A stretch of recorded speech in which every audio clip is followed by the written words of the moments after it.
तुम हिंदू लोग पत्थर की पूजा कैसे कर सकते हो? उस बेजान मूर्ति में भगवान रहते हैं, ये तो मजाक ही होगा। ये तो सिर्फ आपका पाखंड है। हमें तो इन खिलौनों की जरूरत नहीं होती। देवी, आपके प्रश्न का उत्तर मैं जरूर दूंगा, लेकिन क्या आप वो सामने वाली तस्वीर यहां मंगवा सकती हैं? जरूर, ये मेरे स्वर्गीय पिता की तस्वीर है। मैं उनसे बहुत प्रेम करती हूँ। बहुत सुंदर तस्वीर है। अब मेरा आपसे एक छोटा सा निवेदन है, इस तस्वीर पर थूक दीजिए। व्हाट?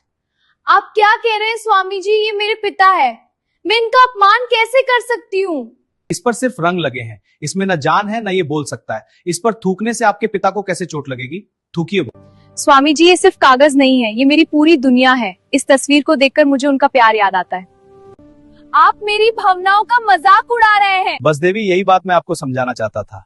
जैसे ये तस्वीर सिर्फ कागज है, पर आपके लिए आपके पिता हैं। इस तस्वीर को देखकर आपके मन में प्रेम आता है। बिल्कुल वैसे ही हम हिंदुओं के लिए मूर्ति सिर्फ पत्थर नहीं होती, वो हमारे ईश्वर का प्रतीक होती है। उस मूर्ति के माध्यम से हम उस परम शक्ति को महसूस करते हैं। ये अंधविश्वास नहीं, ये भावनाओं का विज्ञान है। लेकिन मेरे मन में एक और बड़ा सवाल है, अगर बुरा ना माने तो पूछूं? पूछिए देवी। पूरी दुनिया कहती है गॉड इज वन, हमारा भी एक ही गॉड है, लेकिन मैंने सुना है कि आप हिंदुओं के 33 करोड़ देवी देवता होते हैं। क्या आप लोग कंफ्यूज नहीं है? आखिर ईश्वर एक है या अनेक? सवाल बहुत पेचीदा है, एक ईश्वर या 33 करोड़ देवी देवता? देवी जी, सबसे पहले तो आपका सवाल ही गलत है। हिंदू धर्म में 33 करोड़ देवी देवता नहीं, 33 कोटि देवी देवता है। मतलब मैं कुछ समझी नहीं। हमारे वेदों में लिखा है 33 कोटि देवी देवता। संस्कृत में कोटि शब्द के 2 अर्थ होते हैं।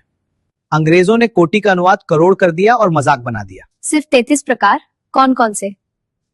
सुन लीजिए ध्यान से। 12 आदित्य सूर्य के रूप, 8 वसु प्रकृति की शक्तियां, 11 रुद्र चेतन शक्ति के रूप और 2 अश्विनी कुमार, कुल मिलाकर टोटल 33। ये वो शक्तियां हैं जो दुनिया को चलाती हैं। बाकी सब इन्हीं के अलग अलग रूप हैं। आपकी बात समझ आ गई कि 33 करोड़ नहीं बल्कि 33 कोटि देवता हैं, लेकिन फिर भी 33 ही क्यों? आपका भगवान ऑल इन वन नहीं है? ये एक गंभीर प्रश्न है। विद्या के लिए सरस्वती, पैसे के लिए लक्ष्मी, रक्षा के लिए हनुमान, इतने सारे अलग अलग भगवान की जरूरत क्या है? सीधा मुख्य भगवान से बात क्यों नहीं करते? जेनिफर, तुम्हारे देश को कौन चलाता है? हमारे प्राइम मिनिस्टर। तो क्या तुम्हारे प्राइम मिनिस्टर खुद जाकर सड़कों पर झाड़ू लगाते हैं? क्या वो खुद बैंक में बैठकर पैसे गिनते हैं? या खुद स्कूल जाकर बच्चों को ABCD पढ़ाते हैं? क्या इतने सारे काम अकेला प्राइम मिनिस्टर कर लेता है? नहीं, वो तो PM है। काम करने के लिए उनके पास अलग अलग मिनिस्टर्स होते हैं, जैसे education minister, finance minister, defence minister. बस यही लॉजिक है जेनिफर। हमारे परमात्मा एक ही है, वही इस सृष्टि के प्राइम मिनिस्टर है।